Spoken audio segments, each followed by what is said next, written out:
जी, अस्सलाम वालेकुम, welcome back to another video. और उम्मीद करता हूँ कि सब ठीक ठाक होंगे और अपने अपने प्रोसेस कर रहे होंगे यूके के हवाले से। और अब तो कैश लेटर भी आना स्टार्ट हो गया मुस्लिम यूनिवर्सिटी से। तो ये टॉपिक का जो है टाइटल आपने देख तो लिया होगा, एलएलएम के हवाले से कि एलएलएम यूके से करना चाहिए या नहीं करना चाहिए, और करना चाहिए तो कौन सी यूनिवर्सिटी से करना चाहिए, या बार एट लॉ करना चाहिए या नहीं करना चाहिए, और आप प्रैक्टिस यूके में कर सकते हैं या नहीं कर सकते, आपको कल को आप पाकिस्तान जाएंगे तो क्या बेनिफिट मिल सकते हैं। तो उसके बारे में थोड़ा सा देख लेते हैं। जितनी इन्फॉर्मेशन मैंने यहाँ पे लॉ के स्टूडेंट से ली है और जो मुझे समझ आई है मैं आपके साथ शेयर कर रहा हूँ। बाकी जो सीनियर्स हैं वो उनसे रिक्वेस्ट है कि कमेंट में आके आप लोगों को फर्दर जो है गाइड कर दें। जो मेरे पास इन्फॉर्मेशन है मैं अपनी हद तक दूंगा, और जो दूंगा कोशिश करूँगा कि वो ठीक हो। बाकी ये नहीं है कि आपने कमेंट करने बैठ जाना कि गलत दिया, अगर गलत है तो करेक्शन जो है आप मेरी कर सकते हैं, ठीक है।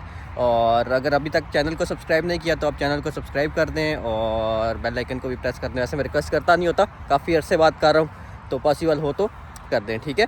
तो एलएलएम के हवाले से ये है कि एलएलएम की जो डिग्री है ना, अब पाकिस्तान से आपने 3 साल का लॉ या 5 साल का लॉ किया हो, इंडिया में भी मेरे ख्याल 5 साल का ही लॉ होता है या 3 ईयर्स का होता है, मुझे आइडिया नहीं है। उसके बाद आप एलएलएम के लिए यूके में एलिजिबल होते हैं, आप लोगों का एडमिशन एलएलएम में हो जाता है, ठीक है। आप लोग आ सकते हैं। अब एलएलएम में आप एक जो है जेनेरिक एलएलएम होता है, फिर कुछ आगे फर्दर कैटेगराइज्ड भी किया होता है उन्होंने कि कॉर्पोरेट लॉ करना है या आपने बिजनेस लॉ पढ़ना है या आपने सिविल पढ़ना है, ठीक है, या इस तरह के और भी जो उनकी डिपार्टमेंट फील्ड होती हैं उसमें स्पेशलाइज भी होता है। तो आपने देख लेना कि आपने कौन सा करना है। और एलएलएम के हवाले से ये है कि जब आप 3 साल या 5 साल पाकिस्तान से करके आते हैं, तो जो डिग्री आपको प्रैक्टिस करने के लिए ज़रूरत होती है पाकिस्तान में, वो बेसिकली एलएलबी की डिग्री होती है। आपके पास एलएलबी की डिग्री होती है तो आप लोग प्रैक्टिस कर सकते हैं। एलएलएम की डिग्री जो है एक एकेडमिक डिग्री होती है, लाइसेंसेबल डिग्री नहीं होती। जैसे कि आपको पता है लाइसेंस उसके साथ कोई लिंक नहीं होता। यह कि आपकी सीवी को एनहांस कर देती है और एलएलएम आपने किया आपकी सीवी एनहांस हो जाती है। इसके अलावा जो है आपको कल आपको अपने होम कंट्रीज़ में जाकर अगर आपने लेक्चरशिप करनी है तो एचएससी से आपको एचईसी वाले आपको दे देते हैं इक्विवेलेंसी, और आप लोग जो है एलएलएम की बेस पे यूनिवर्सिटीज़ में लेक्चर वगैरह भी डिलीवर कर सकते हैं। तो ये इसका एक बेनिफिट हो जाता है। और मोस्टली आपको पता है कि पाकिस्तान में ज़्यादातर स्टूडेंट जो है या तो एक्सटर्नल डिग्री से मुराद पाकिस्तान में इंस्टीट्यूट होता है वो आपको यूके की डिग्री देते हैं। तो आप लोग फिर जो है आप लोगों को प्रायोरिटीज़ दी जाती हैं जब आप जॉब्स की तरफ या अपनी प्रैक्टिस की तरफ जाते हैं। तो एलएलएम के हवाले से ये है कि एलएलएम आपने जो है अब जब यूके आके आप एलएलएम कंप्लीट करेंगे, ये नहीं है कि आपने एलएलएम किया और आपने पीएसडब्ल्यू लिया और आपने जो है कोर्ट में जाके प्रैक्टिस स्टार्ट कर दी। ऐसा कुछ भी नहीं होता है। एलएलएम के बाद आपको प्रैक्टिस करने की परमिशन नहीं होती है, ठीक है। एलएलएम के बाद जो है आपको या तो फिर बार एट लॉ करना पड़ता है, ठीक है, जब बैरिस्टर बनना है वो उसका अब मैं बताता हूँ आपको।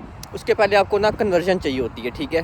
या तो आपने बार प्रैक्टिस कोर्स करके कन्वर्जन लेनी है, या फिर आपने जो है एलपीसी लीगल प्रैक्टिस कोर्स करके जो है वो आपने जो है आपको जो है आपके लिए कि कन्वर्जन मिलती है और फिर आप जो है प्रैक्टिस की तरफ जा सकते हैं। तो इसका आपको मैं थोड़ा सा गाइड कर दूं। अगर आप लोग जो है एलएलएम पे आते हैं ना, अपना ये रखें कि आप साथ साथ ना बीटीटी जो आप कह लें कि बार ट्रेनिंग जो टेस्ट होता है उसकी प्रैक्टिस स्टार्ट कर दें, ठीक है। और उसकी प्रैक्टिस स्टार्ट कर दें और एलएलएम जब आप कंप्लीट कर लेते हैं कुछ पेपर्स की आपको एग्जामिशन मिल जाती है, दैन आप वो टेस्ट पास करते हैं, दैन आप प्रैक्टिस की तरफ जा सकते हैं। या फिर जो है एलएलएम के बाद जो आजकल जो है अगर आपने सॉलिसिटर बनना है तो 2 पेपर्स होते हैं यूके में जिसे कहते हैं SQE1 एंड SQE2, ठीक है। सॉलिसिटर क्वालिफिकेशन एग्जाम पहले आप 1 वाला देते हैं, वो पास होता है तो SQE2 देते हैं, then you are allowed to practise here in the UK. और अब आते हैं कि बार एट लॉ की कैसे करना है। बार एट लॉ बैरिस्टर आपने सुना ही होगा, बचपन से हम पढ़ते आ रहे हैं। कैद आज़म ने जो है बरतानिया से आला तालीम हासिल की और बैरिस्टर बन के वतन वापस लौटे। तो ये है कि बैरिस्टर बनने के लिए आपको ये करना पड़ता है कि बार एट लॉ करना पड़ेगा, ठीक है, या बार प्रैक्टिस कोर्स करना पड़ेगा, बार एट लॉ पढ़ना पड़ेगा, और फिर आप लोग जो है आप लोगों को जो है अपने नाम के साथ आप बैरिस्टर लगा सकते हैं और अपनी अपनी होम कंट्रीज़ में जाकर प्रैक्टिस कर सकते हैं। यहाँ पे भी आप कर सकते हैं। लेकिन मैं आपको मशवरा दूंगा कि अगर आपने पाकिस्तान से 3 साल या 5 साल एलएलबी किया हुआ है तो आप डायरेक्ट यहाँ पे बैरिस्ट्री या बार एट लॉ में एडमिशन बिल्कुल भी ना लें, क्योंकि वहाँ पे आपने असाइनमेंट बेस ये वो करके पास किया होता है, ठीक है।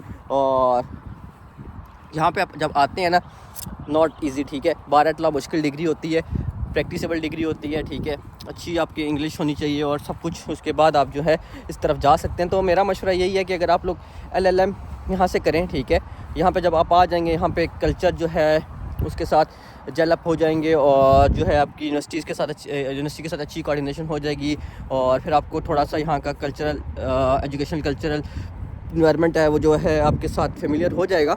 फिर आपने जो है अपने आप को नेक्स्ट डिग्री में लेकर जाना है, बार अटला की तरफ लेके चले जाएं, बैरिस्ट्री कर लें देन, ठीक है, और वो कर सकते हैं। या फिर आप लीगल प्रैक्टिस कोर्स कर लें या बार प्रैक्टिस कोर्स कर लें और अपने आप को कन्वर्जन करके प्रैक्टिस की तरफ जा सकते हैं। इन द एंड ये है कि सिंपल LLM करने का यहाँ से बेनिफिट नहीं होता, ठीक है, यहाँ पे आप प्रैक्टिस नहीं कर सकते इन शॉर्ट। और पाकिस्तान में तो ऑफ कोर्स आप कर सकते हैं क्योंकि ये लाइसेंसेबल डिग्री नहीं है, एक आपकी CV को एनहांस करती है कि मोस्टली स्टूडेंट्स जो है उन्होंने LLB किया होता है या आप LLM करते हैं तो आप एक स्टेप ऊपर उनसे चले जाते हैं और प्रैक्टिस करने में आपको थोड़ा सा जो केसेस अच्छे मिलना स्टार्ट हो जाते हैं। तो आप ये कर लें, ऐसे करके आप कर सकते हैं।